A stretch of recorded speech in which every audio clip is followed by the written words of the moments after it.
الشيطان الرجيم بسم الله الرحمن الرحیم. شروع اللہ کا نام لے کر جو بڑا مہربان نہایت رحم کرنے والا ہے.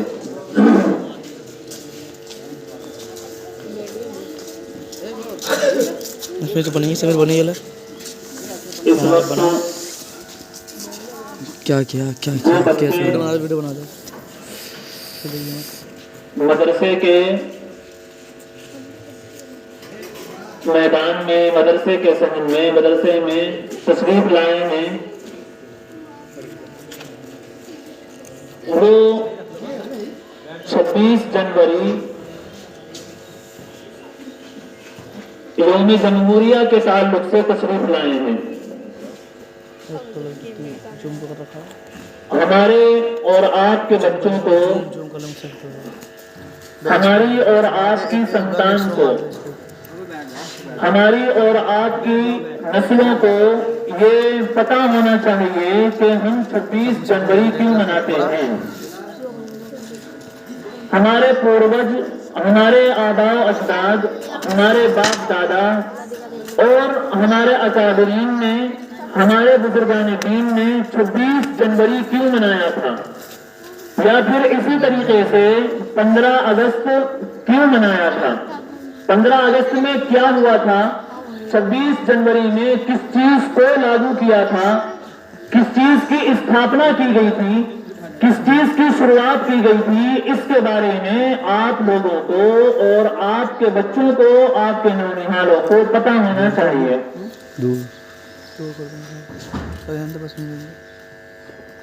26 جنوری جسے انگلش میں ریپبلک ڈے کہا جاتا ہے، اردو میں یوم جمہوریہ کہا جاتا ہے، اس کا مطلب کیا ہے؟ اس کا مطلب یہ ہے کہ آج کے دن ہندوستان کا آئین، ہندوستان کا قانون، ہندوستان کا سنویدھان لاگو کیا گیا تھا. آئین کیا ہے، قانون کیا ہے، سنویدھان کیا ہے، اس کے بارے میں بھی آپ حضرات سنیں.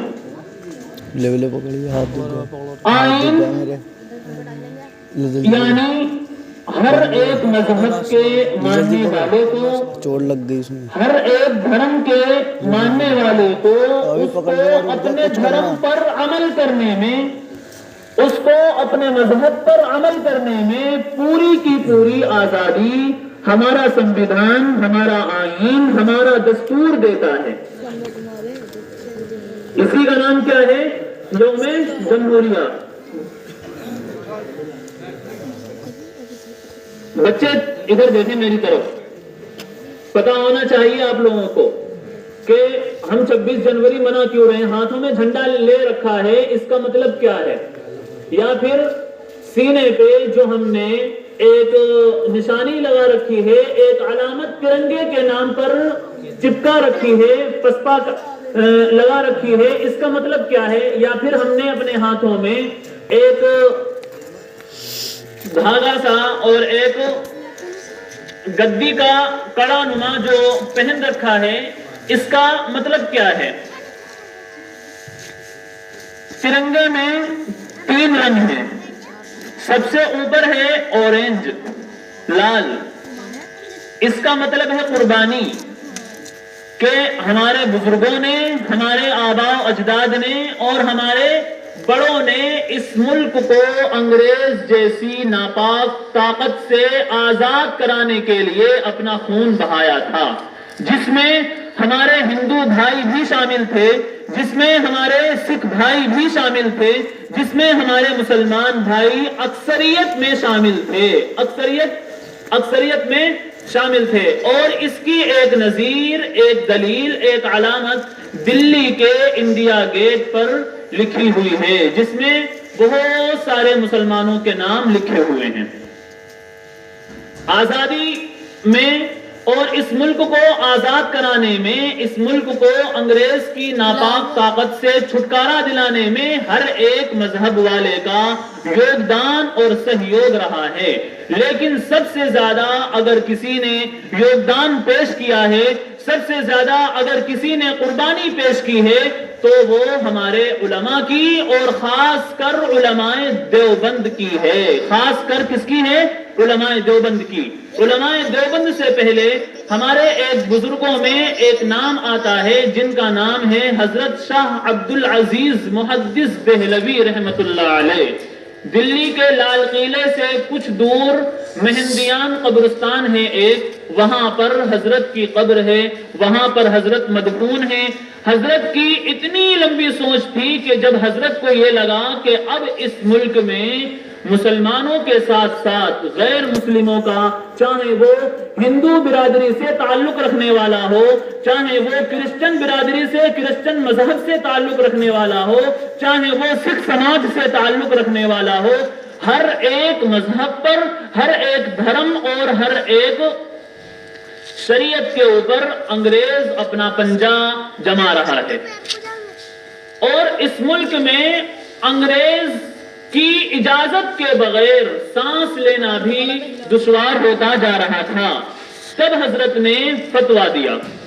فتویٰ کیا تھا کہ انگریز کی حکومت میں نوکری کرنا، انگریز کی ملٹری میں اپنے آپ کو شامل کر لینا، انگریز کی حکومت میں اپنے آپ کو داخل کر لینا ناجائز اور حرام ہے۔